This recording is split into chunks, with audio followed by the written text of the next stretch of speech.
So another really common question I get, Tan, is what if it doesn't work out for me? So for anyone listening, particularly people who are looking to invest for the first time, how would you kind of answer that? It's clear that some people will doubt themselves, right? Even if you can show them like a million results, like a million case studies and testimonials, they will still doubt, not you as a company, but themselves. And to be fair, I doubted myself when I first started. Even with your Wall Street background? Yeah, because I was leaving my, what they call $1 million career, right? That I had worked for to go into this scam crypto industry. Literally, that's what people thought. So to most people, I was saying, no, I'm 100% sure of what I'm doing, but I wasn't, right? The self-doubt was immense. But once I went for it, my mindset was clear. I am gonna make this work. Since then, I have seen this exact system work for 70-year-old retirees, total beginners, truck drivers. I mean, we have very high caliber people, but we also have other type of people who really needed something to work, and it did. The people who succeeded, what I've seen, are not the smartest necessarily. They're the most committed. They follow the system, they ask questions, they stay engaged, and that's it. So would you say, Tan, it's not about talent, but it's actually about willingness? Exactly. And no one is telling you that you have to believe that it's going to work for you 1000%. Just take the first step, like with everything in life. That's why we start small. You set up your secure wallet, you start with stable coins, you see the first profits coming in after 7 days. From there, it becomes tangible, it becomes real. And you're not thinking, what if? You're seeing results. And so that leads your actions. You keep going. But there's still that fear of potentially making the wrong move, right?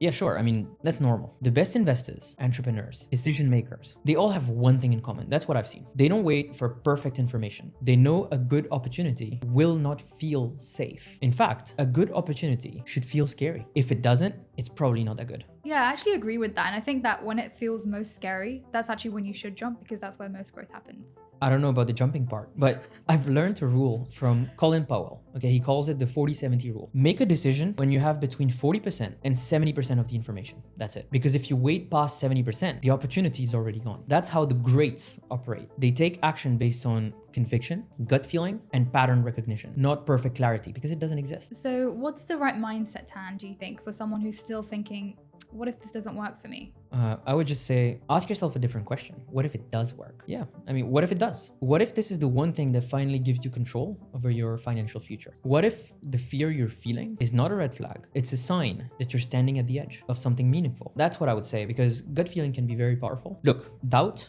is normal. What matters is what you do with it. It's your identity. You can spend months gathering more information about crypto, about DeFi, about decentralized masters, about me, about you, about everyone, right? There is no magical moment when it's just gonna click and tell you, okay, now you can go ahead. You're never gonna be 100% ready. And it applies not only for this, it applies for everything. The people who win, what I've seen, they feel the fear and they move anyway. Action taking always ends well. That's what I've seen. I would actually agree with you, Tan, because even people I speak to, often, they come up with a lot of doubt and uncertainty, and they feel like getting more information or asking a friend or doing more reading online is going to give them the comfort and an answer. But I don't think that growth actually exists in a vacuum without discomfort. You just have to act despite it. And actually getting more information might seem like a good idea, but actually can paralyze you even more and then stop you from making a decision at all. So I completely agree with you that you've just got to take action despite that discomfort and actually embrace it when doing so. And as a matter of fact, those who succeed in the program as members are those who took action right away because they knew this is the thing. And so eventually they just keep repeating, that mindset. They